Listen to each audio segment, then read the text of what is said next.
Biedrība klubs Verta šogad īsteno projektu Es zinu, es varu, es daru. Projekta mērķis aktivizēt cilvēkus ar invaliditāti, lai viņi kļūtu pēc iespējas aktīvāki un zinošāki. Projekta laikā dosim padomus par dažādiem palīglīdzekļiem un citām lietām, kas var pilnveidot cilvēku ar invaliditāti ikdienu. Turpinām par vannas istabām un skaidrojam, kas ir toaletes un dušas krēsls. Ja funkcionālo traucējumu dēļ cilvēks pats, diemžēl, nevar tātad iebraukt varbūt toaletē vai pārsēsties uz šī klozetpoda, tad ir šāds toaletes krēsls, kuram gluži tāpat kā ratiņkrēslam ir arī noņemami vai paceļam šajā gadījumā celsies uz augšu sānu balsti un arī pēdu balsti, uz kā cilvēku var pārsēdināt, pozicionēt un tad gluži vienkārši pārvietot viņu uz toaleti, noņemt no šo reni var uzstumt virsū šim lielajam podam.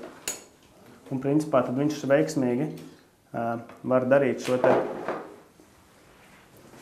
procesu, netraucēts. Jā, maksimāli, lai varētu izdarīt pats. Neatradīsies, bet tas ir būtiski, jo citiem no šiem palīglīdzekļiem augstums ir regulējams.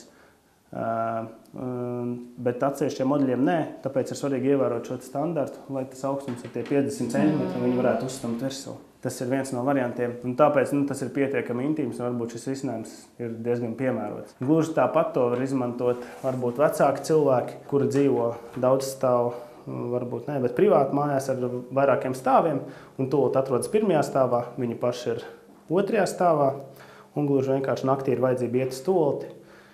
Naktīs ir paaugstināts kritienu risks, pēc statistikas datiem cilvēki vēl ir aizmiguši, turklāt vecumā mazums aizķers kāju, vai gluži vienkārši ir asinsspiediena problēmas, ir kritieni, nevajadzīgas traumas, tāpēc šiem toaletes krēsliem ir dažādas variācijas, ir iespējas, ka šeit apakšā gluži vienkārši ir spainis, šīs virsma izskats kā krēsls ir slēgta, un tad to var veiksmīgi nokārtoties šajā daļā, uzlikt vāku, lai tas neiet uz apkārtējo telpu, un tad no rīta vai no asistents vai pats šo trauku var iztukšot, un kas arī savā ziņā ir risinājums.